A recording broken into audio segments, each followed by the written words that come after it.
En règle générale, la forme de mes expositions, c'est la forme de la constellation. On peut approcher l'exposition littéralement par n'importe quelle salle et on trouvera des résonances dans d'autres salles, ailleurs, différemment. Je n'ai pas envie de donner aux spectateurs des directions où aller. Je préfère qu'ils se perdent littéralement dans l'exposition et qu'ils trouvent leur chemin à l'intérieur de l'exposition. Parce que chacun des protagonistes des œuvres qui sont montrées entretiennent un dialogue les uns avec les autres.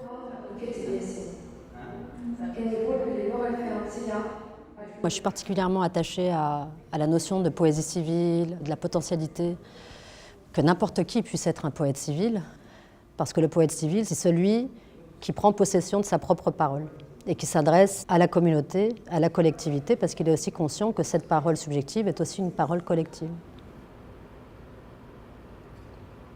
Why did he write about us?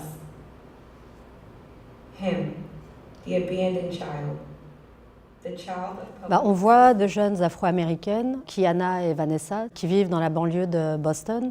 Elles sont conteuses et elles sont monteuses.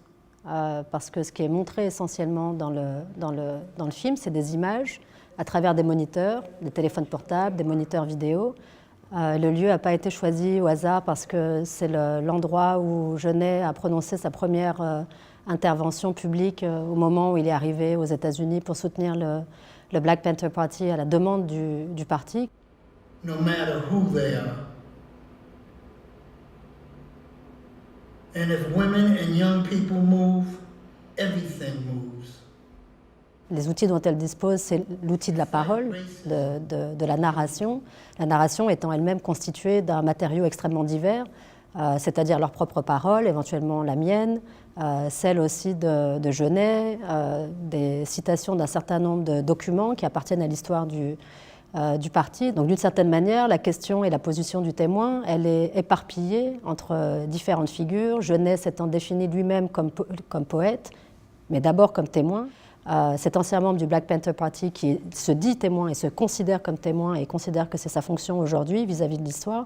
Et ces deux jeunes femmes qui ont une vingtaine d'années, qui se demandent de quoi elles peuvent témoigner, sachant qu'elles n'ont pas été partie prenante de cette histoire. The truth is probably that national headquarters had no one else to send.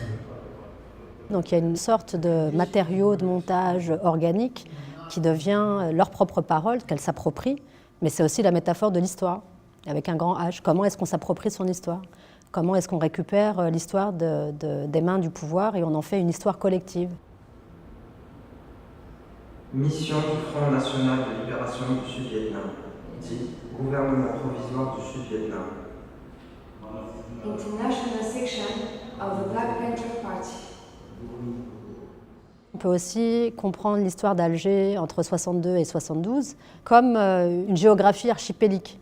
L'Algérie ayant offert sa solidarité à un certain nombre de mouvements de décolonisation ou de mouvements antifascistes européens, Alger devenant une sorte métaphoriquement de tout monde.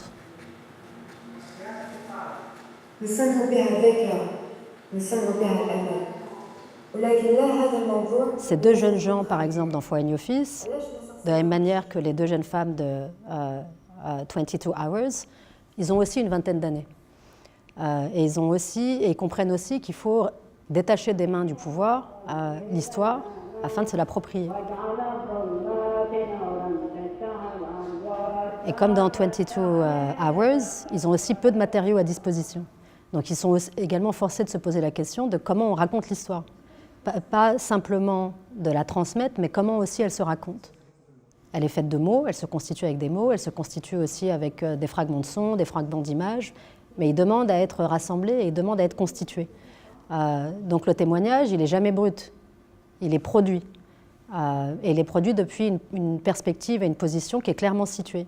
Dans Foreign Office, c'est la perspective de deux jeunes Algériens d'aujourd'hui à qui cette histoire n'a pas été racontée et n'a pas été transmise.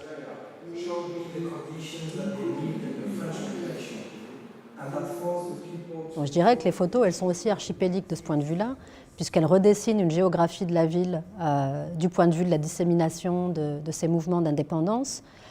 Mais c'est aussi une couche historique qui est rajoutée à l'œuvre dans la mesure où la plupart des bâtiments qui sont montrés dans les photos appartiennent à la période coloniale et pas à la période de la décolonisation. Et donc dans le film, il est aussi question de la langue. Après une décolonisation, quelle langue on parle? De la même manière qu'après une décolonisation, qu'est-ce qu'on fait d'une architecture qui, elle, est coloniale? Comment est-ce qu'on se l'approprie et comment est-ce qu'on subvertit l'histoire coloniale pour la décoloniser?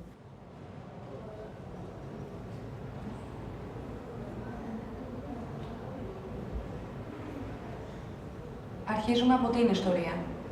Από αυτήν που γράφουμε εμείς οι ίδιοι. Με ένα οικογενειακό άλμπουμ με τους γονείς που εμείς dialectsαμε. En commençant à travailler sur le MTA, j'ai découvert, le MTA étant le mouvement des travailleurs arabes, qui était très probablement le tout premier mouvement de travailleurs immigrés en France qui se sont organisés de manière tout à fait autonome pour revendiquer l'égalité des droits au travail et d'accès au logement. Et en travaillant de plus près sur le MTA, j'ai découvert l'existence de l'ASEFA, donc d'une troupe de théâtre qui avait été créée par des membres du MTA et par de jeunes étudiants français qui étaient solidaires de ces travailleurs. Είναι η Ζωεμβιέβ και ο Φιλίπ, Γάλλοι φοιτητές και αγωνιστές. Και οι τρεις συναντιούνται το 1972 και αρχίζουν να κάνουν μαζί θέατρο. Οργώνουν τους δρόμους, τα κατελημένα εργοστάσια. Et donc l'hypothèse qui est posée, c'est qu'est-ce qui se raconterait si trois jeunes Athéniens d'aujourd'hui, d'origines diverses, comme l'étaient les membres de l'ASEFA, décidaient de s'approprier de cette histoire, de la raconter et de réactiver, pas simplement l'histoire de l'ASEFA, mais une pratique de solidarité et une pratique d'égalité radicale. Alors évidemment, on se pose la question du rapport entre espace théâtral, espace cinématographique, espace d'exposition.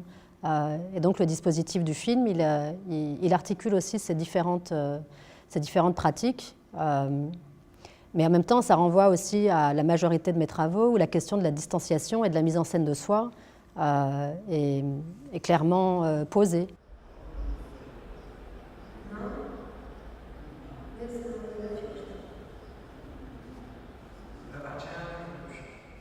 Une de mes sœurs a défini mon travail avec une phrase qui dit tout, à mon avis. Tu racontes nos histoires. Et voilà, je pense que ce qu'elle entendait, c'est tu racontes nos histoires au sens littéral et tu racontes l'histoire des gens comme nous. C'est-à-dire l'histoire de gens dont on croit, dont on pense ou dont on dit qu'ils n'ont pas d'histoire, mais qu'ils ont des histoires et que ces histoires ne les concernent pas eux seulement, mais qu'elles concernent les autres aussi. Et je crois qu'elle a parfaitement compris l'enjeu de mon travail.